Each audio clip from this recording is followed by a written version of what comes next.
Lump sum के द्वारा investment करना हो तब क्या करें? तो देखिए, लमसम में थोड़ा मामला ट्रिकी हो जाता है। लमसम में अगर आप बहुत हाई से इन्वेस्ट कर देते हैं तब तो प्रॉब्लम हो ही जाती है, लेकिन गिरते हुए मार्केट में भी प्रॉब्लम हो सकती है, क्योंकि मार्केट का तो पता नहीं कि कब तक गिरेगा। हो सकता है कल से ही बढ़ना शुरू हो जाए, हो सकता है कि 1 महीना बाद या 6 महीना बाद, कह नहीं सकते। तो ऐसी स्थिति में कैसे इन्वेस्टमेंट करें? एसआईपी का तो समझ में आता है, अभी डिस्कस किया कि जितना नीचे से मिल जाए उतना अच्छा है, हर महीने आप इन्वेस्टमेंट करते रहिए एसआईपी के द्वारा। लेकिन जहां तक लमसम की बात है तो वहां पर आप थोड़े से पजल्ड हो सकते हैं, क्योंकि यदि आपने लमसम, मान लीजिए, उदाहरण के लिए ले सकते हैं, हर व्यक्ति का अलग अलग इन्वेस्टमेंट होता है, कि मान लीजिए 1 लाख रुपया भी आपने इन्वेस्टमेंट कर दिया, या आप बड़े इन्वेस्टर हैं आप थोड़े से, तो 10 लाख कर दिया, 20 लाख कर दिया,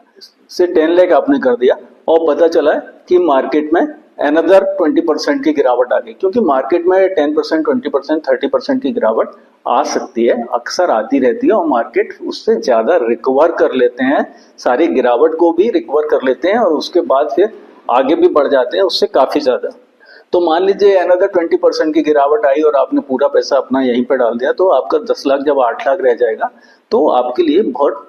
मुश्किल हो जाएगा, बहुत टेंशन हो जाएगा। आप ना भी निकालेंगे तो अब तो नुकसान हो ही जाएगा, लेकिन अगर आप ना भी निकालें तब भी आप मानसिक रूप से काफी परेशान रहेंगे कि मेरा तो लॉस हो गया। और जब मार्केट गिरता है तो हर तरफ से ऐसी ही सूचनाएं, ऐसे ही आपको इन्फॉर्मेशन, ऐसी न्यूज हमेशा आपको सुनने को मिलेगी कि मार्केट अभी और गिरेगा, मार्केट अभी और गिरेगा, इकोनॉमी ऐसे खराब हो गई, अब ऐसा हो गया, अमेरिका में वैसा हो गया, इंटरनेशनल पोजीशन अच्छी नहीं है, रिसेशन आ गया, सो एंड सो फोर्थ। तो आप हमेशा घबरा के ये सोच के कि अभी 10%, 20% मेरा 10 लाख का 9 लाख रह गया, 8 लाख रह गया, कहीं घट के 5 लाख ना रह जाए, इसे निकल लेना ही बेहतर है, जितना पैसा बचा है उतना लेके, और उसी में आप नुकसान उठाते हैं। क्योंकि तब आप इतना पेशेंस नहीं रख पाते कि आप ये सोचें कि नहीं,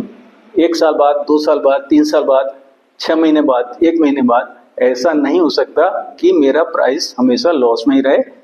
म्यूचुअल फंड के संदर्भ में अगर आपने स्टॉक में इन्वेस्ट किया है तो कुछ भी हो सकता है, स्टॉक डिसअपियर भी हो सकता है, कोर्ट होना भी बंद हो सकता है,